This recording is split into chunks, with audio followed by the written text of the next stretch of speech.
All right, everybody. We have another one of our world famous animator interviews. And today, all the way from, you're in England, right?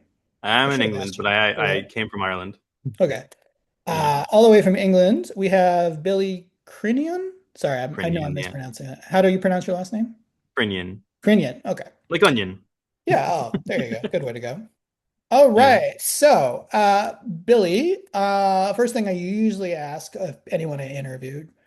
What have you worked on that maybe my students might have seen? I'm trying to.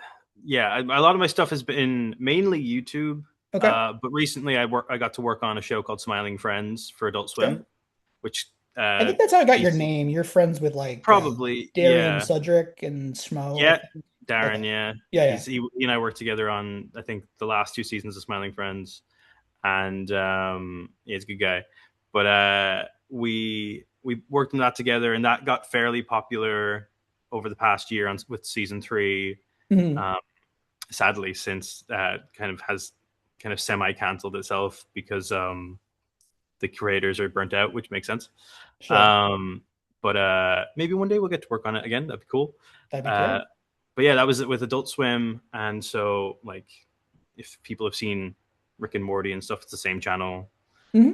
Um, but otherwise, YouTube wise, I work with a fairly prolific YouTuber called Tom Ska. Okay. He's made cartoons called ASDF ASDF movie, Okay. which are fairly popular among like I would say teens, Okay. because I was one of them. Sure. And yeah, You're I gonna got have to to work. be my guide. I only know what's popular for people my age. So like That's fair. a lot of the YouTube, like I've probably maybe heard of it, like, but I'm Hmm. not as familiar Yeah, with what is like popular with kids ages like 15 to 20 these days. that's so totally fair. There's a lot of it at the moment. Yeah, I've worked with a few YouTubers in that kind of same sphere, but Tom Scott has kind of been the main one that I've worked for since he did a web series with his now passed away friend Hmm. Ed Gould. They made Eddsworld, which was a Okay. fairly popular web series, Okay. which is still ongoing at the moment. But when he passed away, Ed in like 2012, they made a kind of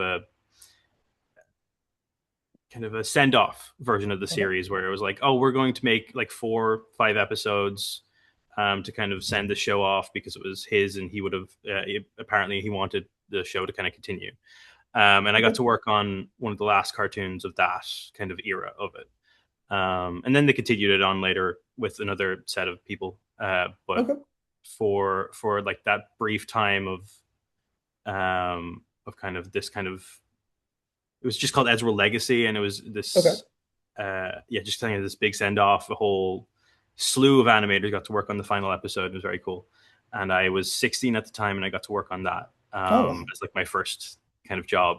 Yeah. Um, but yeah, so those are the things I would say I'm most known for is Eddsworld, Tom Scott, and Smiling Friends. Okay. There's some bits in there in between. So why don't you kind of go through where does your love of art or animation come from, do you think? I think of it's always been there. I used to Okay. really love drawing Sonic at one point. Okay. I was a kid and Sure. would make my own kind of self-insert comics with shows that I was watching, and Okay. I would my I don't know if it was necessarily an inspiration, but my sorry for the cars. My gran was a like a traditional artist, like Okay. lots of painting and kind of Hmm. designer kind of stuff. And she, I guess the way it started, I guess, was that she let me kind of paint over there. She gave me all the paints and all the pencils and stuff. So when I was over at hers, I would just be drawing, and I think that maybe just stuck. Okay. Um, but it just kind of maybe snowballed from there. Um, and yeah, making comics, Hmm. drawing my friends, kind of making my own characters. Um, it was something that I really loved doing. I watched a lot of cartoons growing up, and Sure. there's stuff like like Foster's Home for Imaginary Friends back in the day. and a lot of Cartoon Network, like early Cartoon Network stuff. And Sure. uh, yeah, I think it was like just I was watching a lot of cartoons, and I was like, I want to do that. Right. Um, and then I would say around 2010, I was around 9 or 10 years old, and um, I learned about kind of web animation. Okay. So like a website called Newgrounds is fairly Sure. prolific. Yes, I'm very Um, familiar with Newgrounds, and right, yeah. I actually interviewed Mike Parker, who runs Lowbrow, and he was a very big contributor to Oh, that. that's I also cool. interviewed, this might be a little before your time because it wasn't Newgrounds, but the woman who did 30-Second Bunnies, Jennifer Scheinman, I interviewed her. I know the name. I You've think probably seen 30-Second Bunnies. It was pretty popular. I must have. Yeah, It was one of those web things from about 2000 to 2005 to 2000, it's sure. like Yeah. you probably saw it and it was like, but she worked on that. One of these days I will get the Homestar Runner people. I keep Yes, trying that to would be get them. great. I keep trying. I keep emailing them, and every time I do more interviews, I'm like, look who else I interviewed, and I'm just kind of Yeah. hoping they're like, okay, fine, this guy's legit, but they've never. I can't quite crack the code to Wow. get them on yet, but I've worked with fingers crossed, I will get them at one point. the Badgers guy.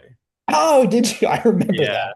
Yeah, Nice. he I've worked on one or two projects with him, which was fun. But yeah, I Newgrounds and kind of just I guess early YouTube by that point had a Mhm. lot of kind of people would throw their cartoons from Newgrounds onto Sure, YouTube, yeah. and vice versa. And I was given YouTube access by that point, so it was just kind of I was done for then. Okay, I was just watching cartoons even more, sure. and learned. I think it was Eddsworld specifically was the web series where I was like, oh, this guy really just does it in his bedroom. Sure, yeah. He has a program that he's animating in, and he can just do it from home. That's so cool. Mhm. Um, and I desperately tried to figure out what software he was using, and found out Was it Flash or was it it was Adobe Flash. Flash? It was Yeah, I Flash. figured. Adobe Um, Flash is so 2010s through it is. I mean, to I'm still working in it's it. still It's not great. I gone away. mean, a Yeah, lot of smaller studios still use it. I mean, I yeah. know I don't know, I mean a lot of you worked on Adult Swim. I mean, a lot of Adult Swim Smiling animation Friends used it. Smiling Friends, Yeah. Metalocalypse used it, Home Movies, like there were a lot of stuff Mhm. that used it. And I mean, my feeling on tools is if the tool works, it works. I don't, you know what I Yeah. mean? Like I don't Like the care. It doesn't matter if you use Harmony, whatever Harmony or whatever the cool new thing is, Moho or yeah. whatever. It's like if it works, it works. If it doesn't, it Hmm. doesn't, like, you know, It's whatever works for the show, essentially, or what the project. right. But it's yeah. At the end of the day, the software is just the tool to get you by to make the Right, thing. sure. But the skill, you'll be able to transfer throughout any kind of program.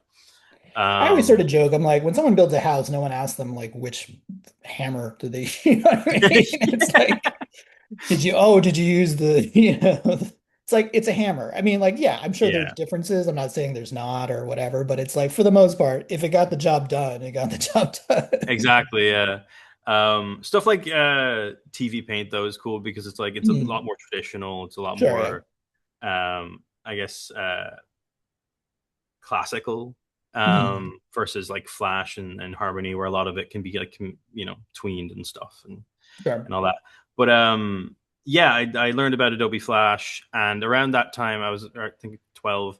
I had also learned that I was living in Ireland, and Mm. there's a huge animation kind of community there, lots of animation studios, and one of them was a place called Boulder Media, Okay. which did Foster's Home for Imaginary Friends, Okay. Nice. and shows like LT Gray, and I'm trying to think. They later on went to do kind of a reboot of Danger Mouse, if you've ever heard of that show. I used to watch Danger Mouse as a kid. Yeah, they rebooted it. I We think got in it the as sort of the 90s. syndication from Yeah, England. I don't Yeah, think we and got the new version, or if they did, no, I'd say yeah, it went straight to probably Netflix or something. I don't think it was yeah, actually shown on probably. television, but But yeah, and then they worked. I think they have a 3D department that worked on like the new My Little Pony films or whatever. But mm. they around that 2012 time, they were working on the first season of Gumball, The Amazing World of Gumball, Oh and yeah, and I kind of emailed them with my mother, and I was like, "Hey, can I visit you?" right. And so So you learned the trick. This is actually another trick. oh, Another animator, I forgot which one was telling me. Maybe it was Aaron Oblick, but he was like, if you want to get in with a studio, you email them and just ask if you can like visit and then like hmm, hang out. And then yeah, you sort of ask what they're doing, and then the next thing you know, you're like, oh, I can help. And then the next thing you know, you got a job or like exactly. I was a kid, so it didn't work out. But Sure, yeah. I'm sure there's some I laws there that would have been yeah, broken, but child labor laws probably. No, but I was very sweet. They had me over for the entire day, and I got to kind of sit in at one of the kind of desks and see how they work. And they did work in Flash still at Hmm. this point with Gumball and a lot of their other shows. But it was really cool to see the multimedia mixture that they were kind of Hmm. doing with that show at the beginning because I got to see the post production side of it as well. I got to see all the departments, which for me as like a budding animator was like the coolest thing ever because I do Sure. still love the animation pipeline and each little bit of it. And so that was a really kind of wonderful, I think, first step into wanting to have this become my career. Hmm. Um, and they gave me some really nice treats that I still have to this day. Um, with a team art book and stuff, which was cool. But yeah, I got to visit there a few times, and then as kind of the years went on, I started making my own cartoons, started making a lot of fan animations for other things, and at this time. Ed Gould had passed away, so I was working with my friends to do like kind of fan animations. It's like a You tribute. hold on one. Sorry about that. Where were we? Billy, I think you're on mute. That might be There my we fault. go. There we go. Hello. Sorry, I was talking about Eddsworld band stuff that I Edgeworld. was doing at the time, and And sorry, how old were you at this point? I was around 15. 15. Okay. At the age of 13, I was making my own cartoon series, like in kind of inspiration was Eddsworld at the time. Okay. And then at And around you're age publishing 15, it to YouTube, I'm assuming, or yeah, I was okay. throwing it up on YouTube, and it was kind of my way of how do I get feedback um, you know, through online means essentially, Right. because everybody around me was like, "Hey, that's cool," but nobody knew what I was doing or how I could improve. So the best way was like having comments on my videos and be like, "Hey, your pacing is a bit fast," or Right. your I, I started learning about kind of line work and how to kind of increase efficiency and stuff in projects and That's all that great. stuff. But it was it So, was it was kind of a grounding to get that kind of feedback. mm, Um, and so that was also a way of practicing and making like each time I would put something out, it would be better and better and better. mm, And that was really helpful when I wanted to kind of work with people or collab with people on fan projects or just like projects in general.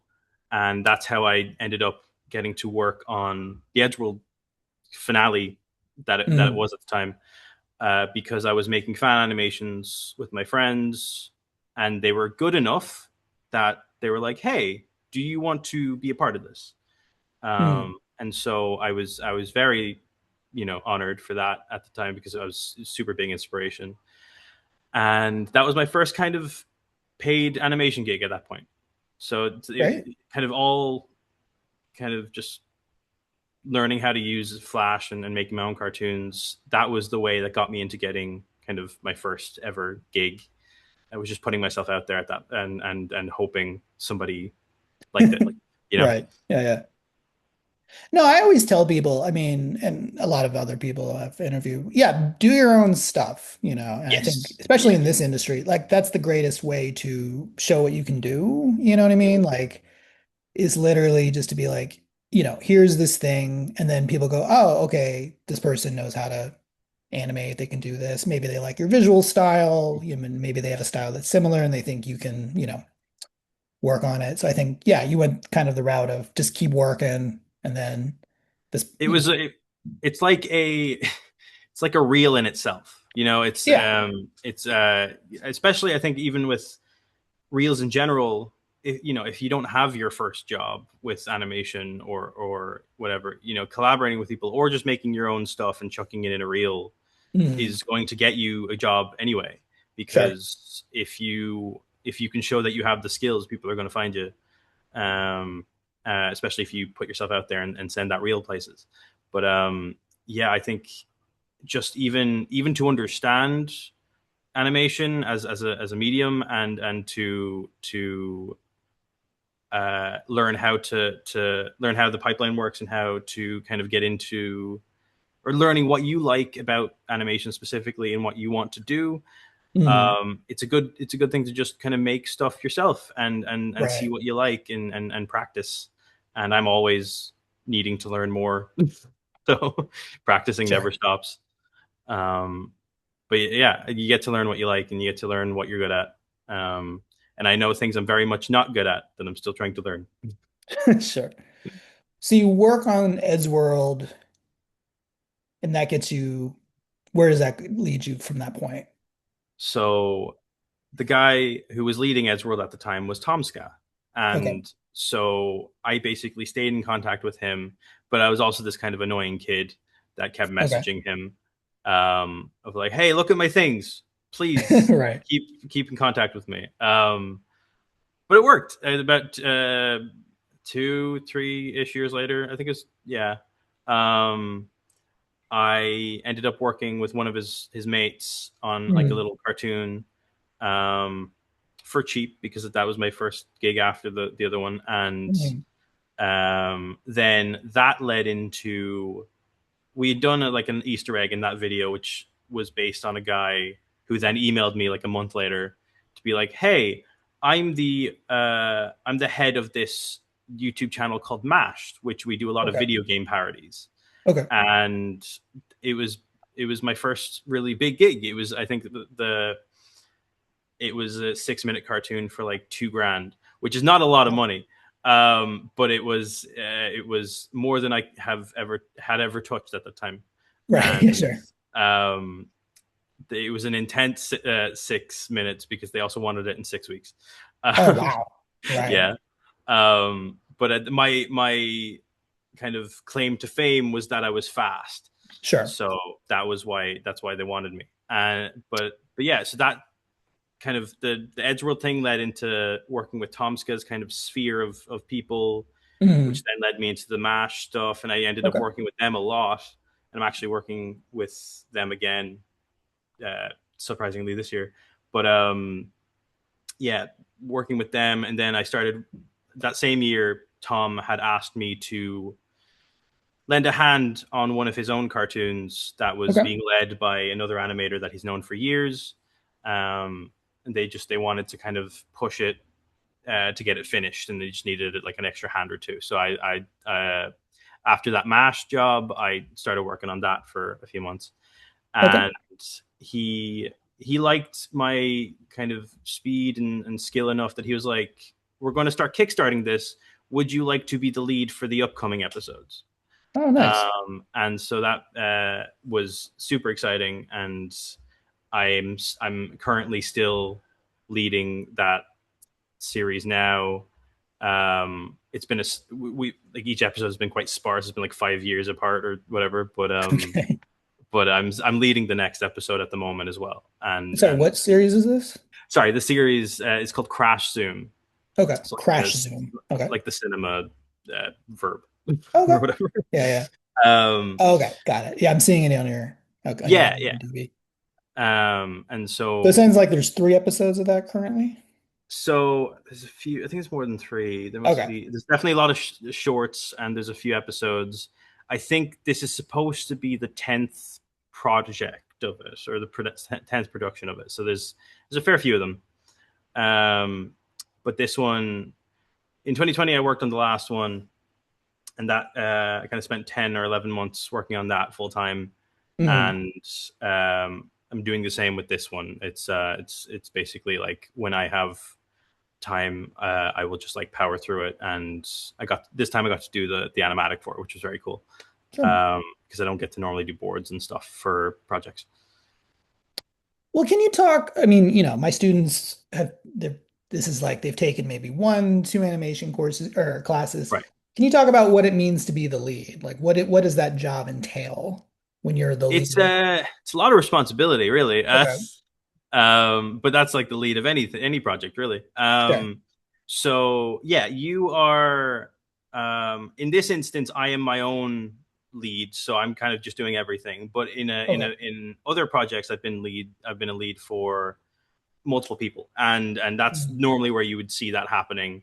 Is you would have one animator that's kind of like the person who gets the idea, who's been sought after to be the person who kind of pushes this production forward, Sure. gets the style, knows the way it needs to move, and then delegates some of the work to other animators. And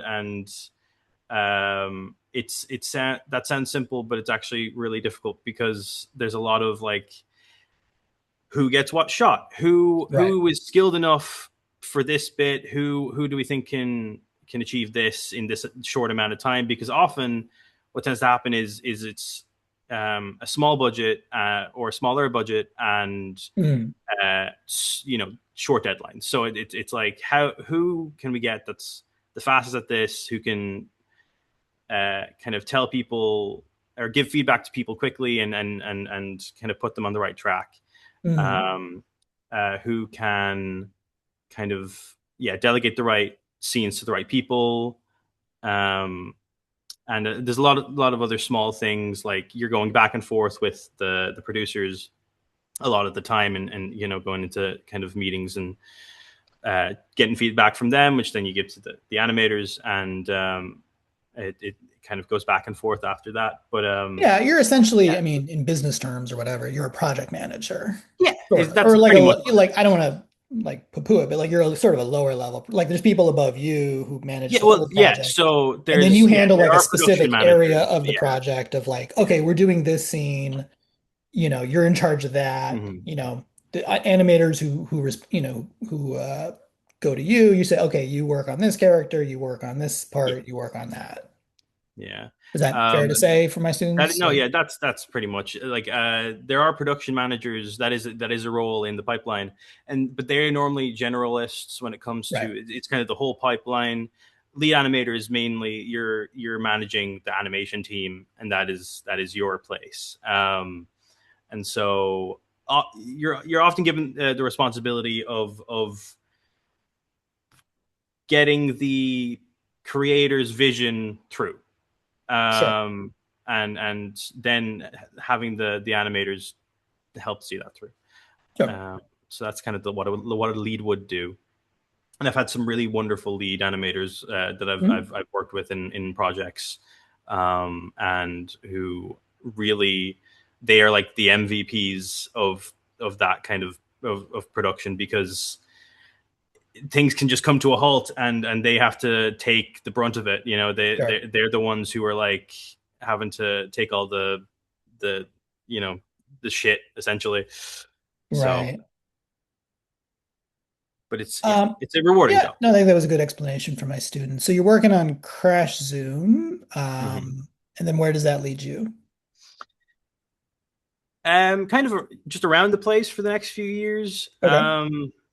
COVID, I was working on Crash Room, so it was a really good way of keeping me busy Sure. at that time, and gave me some money to invest in some good equipment. And yeah, then over the years, I worked on a lot of mashed productions, so just a lot of parody cartoons, Hmm. um, kind of freelancing, kind of everywhere. Um, but so to kind of go back a bit, back when the Eddsworld Legacy thing happened, where they were kind of rebooting it for like a tribute.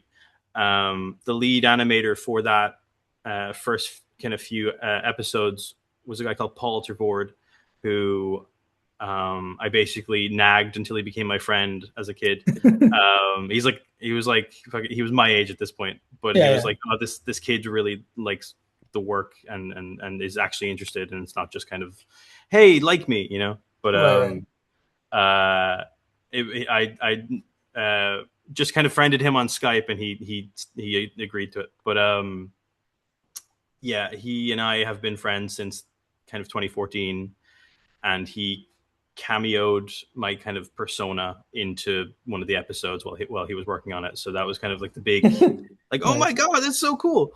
Um, and we've been friends since then. And he's always been meaning to like work on me with a project or just try and help me get better work because I realistically it's hard to find work.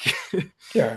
Like Yeah, connections are a very big part of it, really, and a little, sprinkle of luck in there too.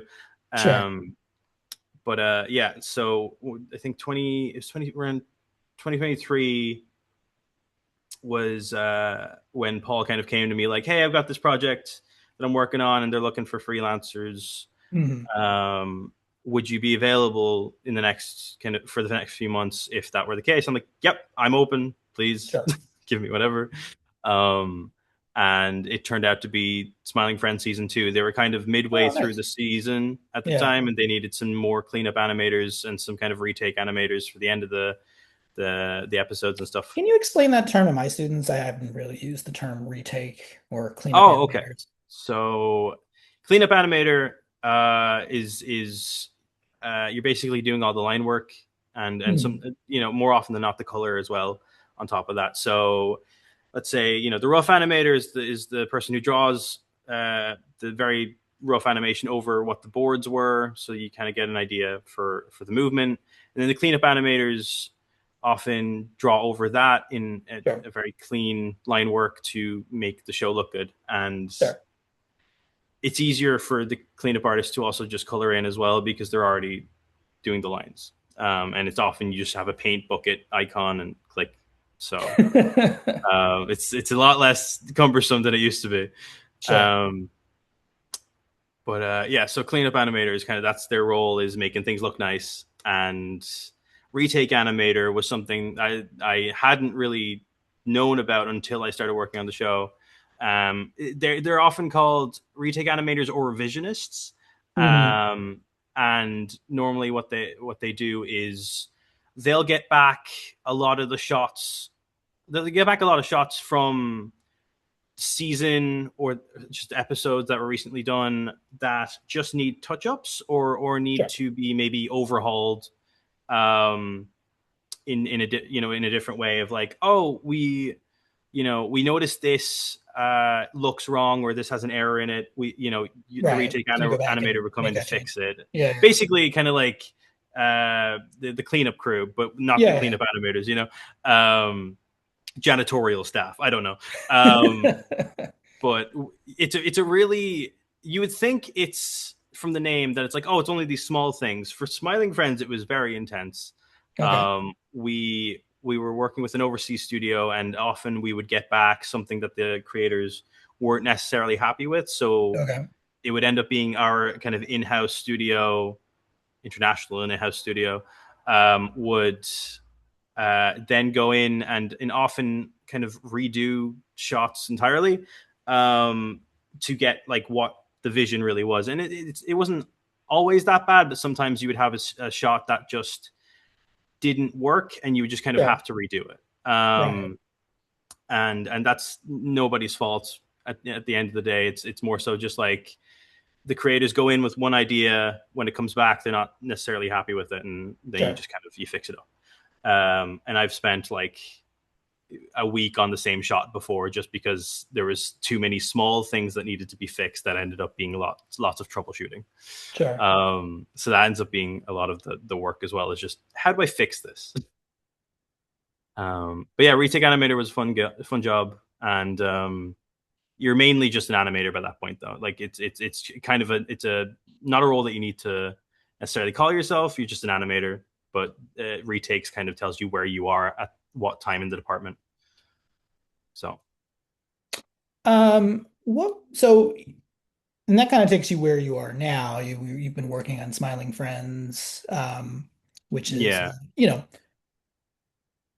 broadcast. I don't know these days what's considered more prestigious, a high level YouTube or Netflix or I think broadcasting. it was like even to me the idea of working on a TV show is still huge and still something like that. I even now I'm like I would love to just sit in, like in a physical studio and just work on like a kid's cartoon or something. I think that's great.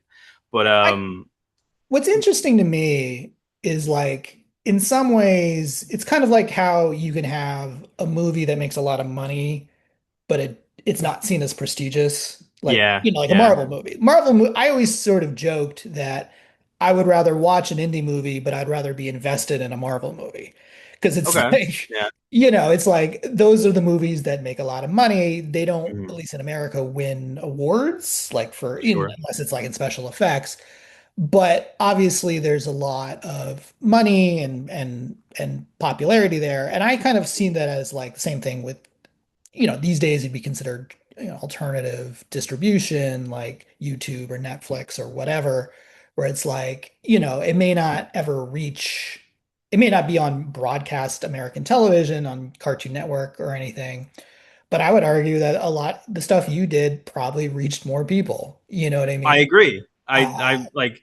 I think something I was going to mention, kind of near the end, is kind of where I think animation is going to be going or heading, and I genuinely think like independent is going to be much bigger and much kind of greater mm, view count than sure. anything TV has ever been.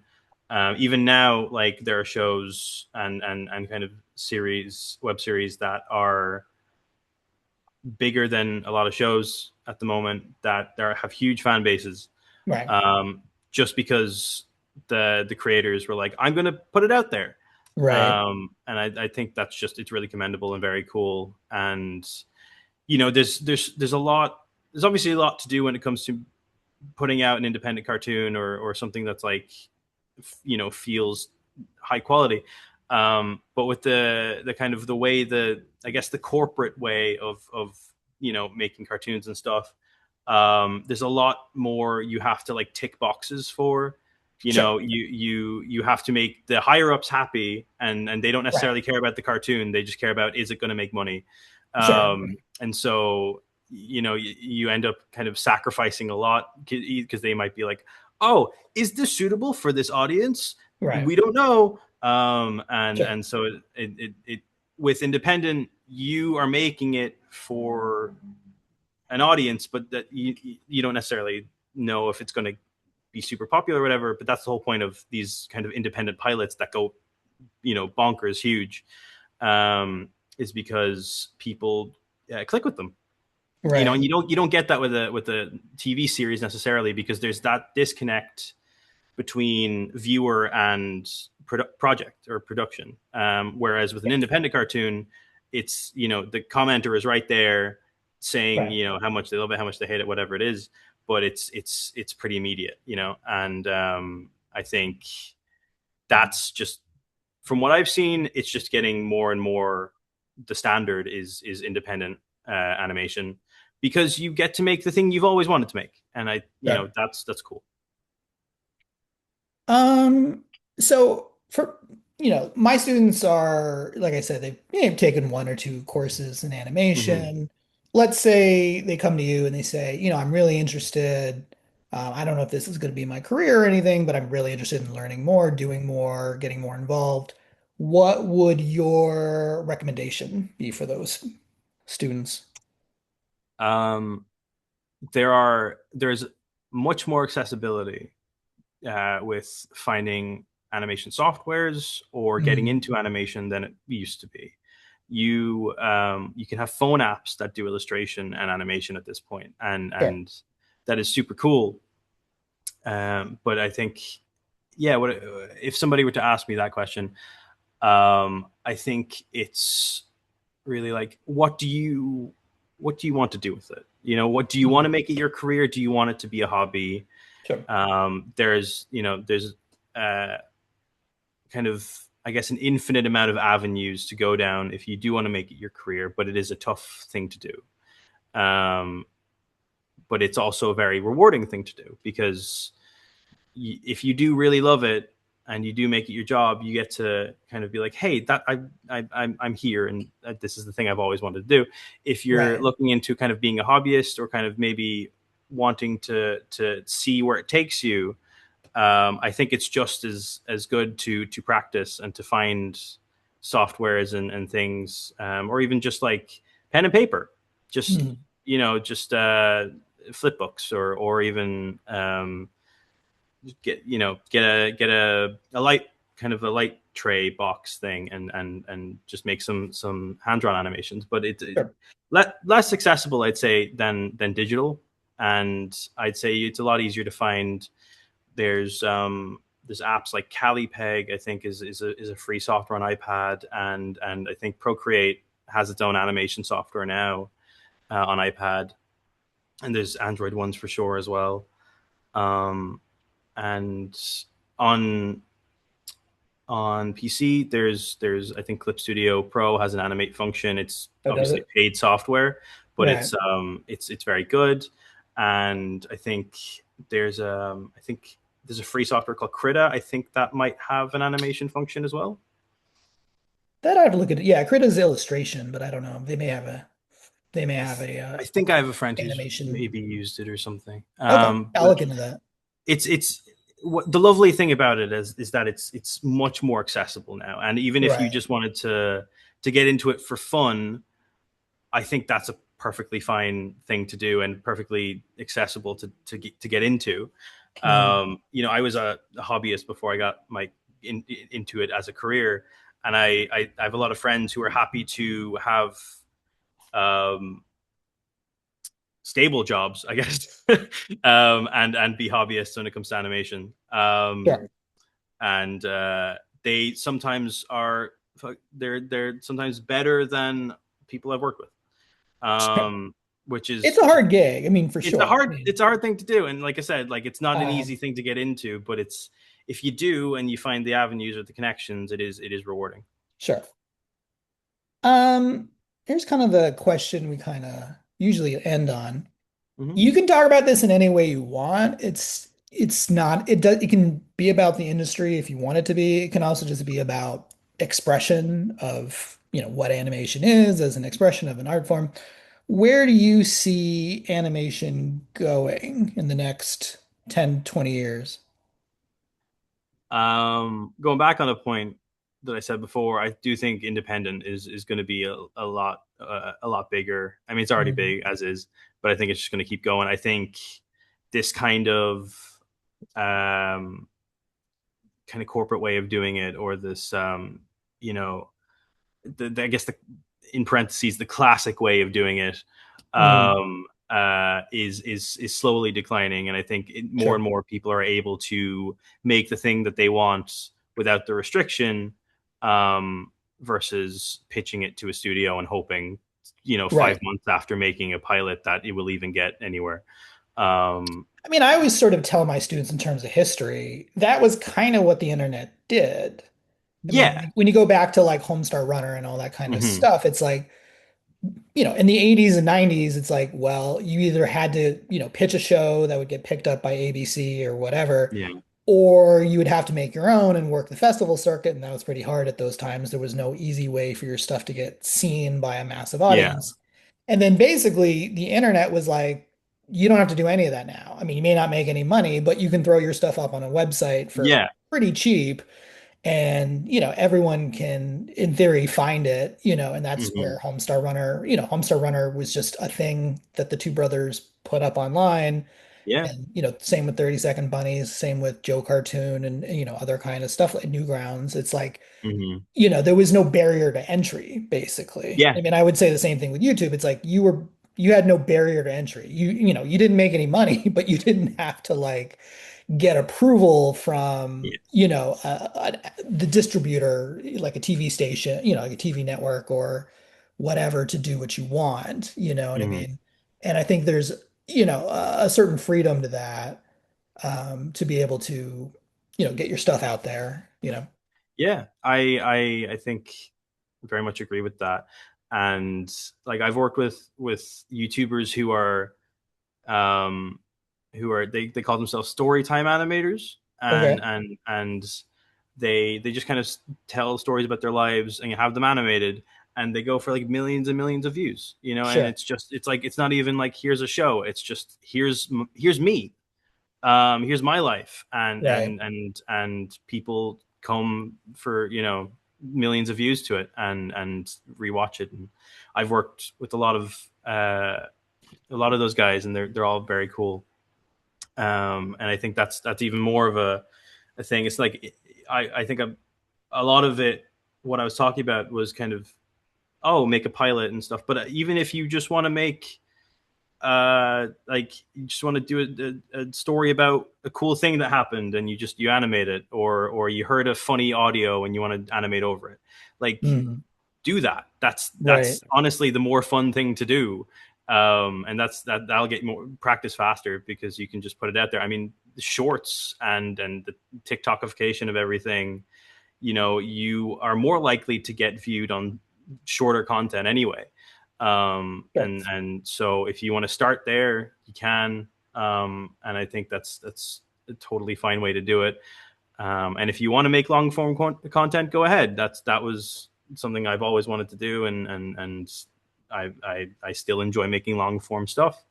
Um, but yeah, people who make short form and make kind of just little snippets of things is also a perfectly fine thing to do, and honestly can get more views than any pilot. But yeah, I think independence is probably going to be the way a lot of things are going to go. But animation in general, I think I'm really hopeful. It's been in a really tough place for a while. Sure. There's been lots of strikes and lots of trying to get unionized and good pay Right. and not kind of be kind of messed over by studios and stuff. And I think that we're in a bit of a, I guess, uh, I think in the entire world we're in a bit of a job drought here, Sure. and or like a unemployment abundance, I guess. Right. And I think if anything, I hope that animation will flourish the way it used to, where like especially in 2020 COVID times, where it was kind of the sought after thing because there was nothing else you could do. Right. I do hope we can kind of bring that back and get fair fair pay and fair work hours, and I do think that will happen. I'm positive because there are so many people who are fighting for that. Sure. um yeah, I think it's just going to get better and better. All right. Well, I think that's a nice positive place to end it for my students. That's good. Where can my students either see your work or see your social media? How can they reach out to you? Is that a Yeah, possibility? if you've seen Tomska, I'm normally in his description, but if you go looking for my usual social handles are at Billy B Creations, which Hmm. is just Billy B and Creations after it. Sure. And yeah, I make my own little cartoon about kind of my friends from when we were like 14, and I kind of stuck them in that time zone. Sure. And it's kind of a little fun time. So yeah, All right. Well, we appreciate your time. I know for someone like me who's older, I'm interested. I'm always like hearing kind of the new way people sort of yeah. put their foot in the door as opposed to I I've uh I when I was in college and university, I just love these talks. I'm very honored to be one of the people talking. yeah, no, and I like it too. Like my friend, this is how it all started. My friend worked on, he's in his 60s, maybe early Mm. 70s. And it's like, I'm not quite that old, but, it's like he started, going to Hollywood and being like, all right, what do I do? And then getting hired Yeah. to work on Tron and some other Oh stuff. my god, it's amazing. Yeah, but it's Sorry, like I love it's Tron. totally different world now, and then like Yeah, that kind of Hollywood system of the 70s and 80s is kind of gone. And it's, yeah. you kind of can follow all the different from the different people I've interviewed.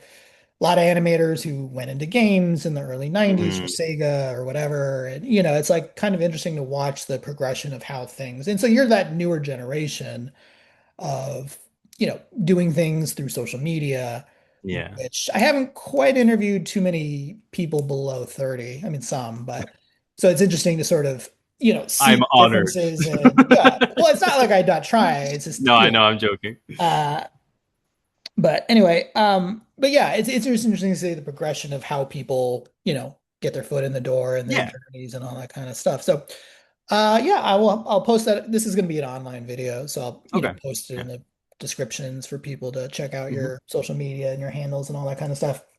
I appreciate it. Well, we Thank you. appreciate your time. Thank you so much. Thank you. It was lovely, and I'm glad I could have talked about my life with animation a little bit.